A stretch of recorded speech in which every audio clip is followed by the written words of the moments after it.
राज्यसभा सांसद और इससे पहले दिल्ली महिला आयोग की पूर्व अध्यक्ष स्वाति मालीवाल ने अरविंद केजरीवाल के पीएस विभव कुमार के ऊपर जो एफआईआर दर्ज करवाई है वो बेहद हैरान कर देने वाली है। एफआईआर की कॉपी में जो आरोप लगाए गए हैं वो बेहद गंभीर है। स्वाति मालीवाल ने एफआईआर के अंदर लिखवाया है कि 13 तारीख को वो अरविंद केजरीवाल के घर पर मिलने उनसे गई थी।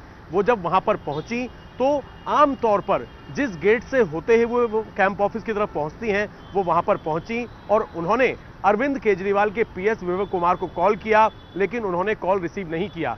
इसके बाद उन्होंने एफआईआर में लिखवाया है कि उन्होंने विभव कुमार को व्हाट्सएप पर एक मैसेज किया, लेकिन उसका जवाब भी विभव कुमार ने नहीं दिया। जो बाकी के वहां पर लोग थे, सुरक्षाकर्मी थे, उनसे बात करके स्वाति मालीवाल जो ड्राइंग रूम था वहां पर जाकर बैठ गईं और सीएम का इंतजार करने लगी।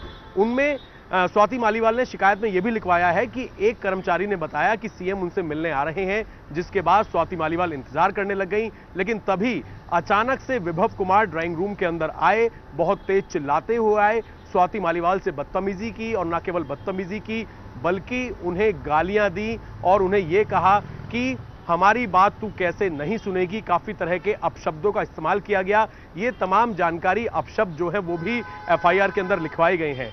बात यही नहीं रुकी। स्वाति मालीवाल के जो आरोप हैं एफआईआर के मुताबिक गाली गलौज के बाद विभव कुमार ने स्वाति मालीवाल के साथ मारपीट की, उन्हें जमीन पर पटक दिया। न केवल जमीन पर पटका बल्कि उनकी छाती में, उनके पेट में, उनके प्राइवेट पार्ट्स पर न केवल थप्पड़ मारे बल्कि लात भी मारी। इस तरीके के गंभीर आरोप लगाए हैं और साफ तौर पे ये भी कहा है कि मारपीट के दौरान स्वाति मालीवाल के कपड़े जो हैं वो भी अस्त व्यस्त हो गए थे। वो लगातार विभव कुमार से गुजारिश कर रही थी कि उन्हें छोड़ दे, लेकिन विभव कुमार उन्हें पीटता रहा। ये आरोप जो है वो एफआईआर के अंदर स्वाति मालीवाल ने लिखवाए हैं। यही नहीं, इसके बाद स्वाति मालीवाल ने एफआईआर के अंदर लिखवाया है कि किसी तरीके से वो चिल्लाती रही, वो काफी दर्द में थी, पीड़ा में थी, वो पीरियड्स में भी थी और ये बात भी उन्होंने विभव कुमार को बताई थी, लेकिन उसके बावजूद इनकी पिटाई की गई। स्वाति मालीवाल ने यह भी कहा कि किसी तरीके से वो विभव कुमार से बचकर सोफे पे आकर बैठी। झगड़े के दौरान जो उनका चश्मा गिर गया था उस चश्मे को उन्होंने उठाया। उसके बाद वहां पर जो स्टाफ था वो पहुंच गया, लेकिन स्टाफ के पहुंचने के बाद स्वाति मालीवाल ने कहा कि उन्होंने 112 नंबर पर कॉल कर दी है, लेकिन स्टाफ उन्हें बाहर लेकर आ गया। विभव कुमार को जब ये पता लगा कि स्वाति मालीवाल ने कॉल कर दी है तो वो दोबारा से अंदर आया ड्राइंग रूम के और ये कहा कि वो उनका कुछ नहीं बिगाड़ पाएगी। इस तरीके के आरोप जो हैं वो एफआईआर में लिखवाए गए हैं। इसके बाद स्वाति मालीवाल ने एफआईआर में लिखवाया कि वो काफी ज्यादा शॉक में थी, दर्द में थी, नर्वस हो गई थी। वो उन्हें सीएम आवास के बाहर का रास्ता दिखा दिया गया, वो सड़क पर आकर बैठ गई और फिर उन्होंने वो किसी तरीके से वहां से निकलकर अपने जो उनका पुराना आवास सीएम आवास के पास है वहां पर पहुंच गई। वहां पर जमीन पर बैठकर काफी रोई।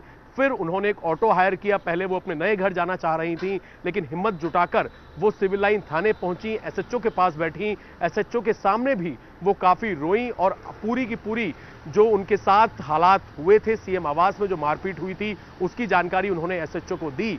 लेकिन वो इतने दर्द और पीड़ा में थी, स्वाति मालीवाल के मुताबिक उनसे सही तरीके से चला नहीं जा रहा था। उनकी नेक में यानी कि गर्दन में, उनकी कलाई में और पैरों में काफी चोटें थी इस मारपीट की वजह से, जिस वजह से परेशान होकर बिना शिकायत दिए वो अपने घर चली जाती हैं।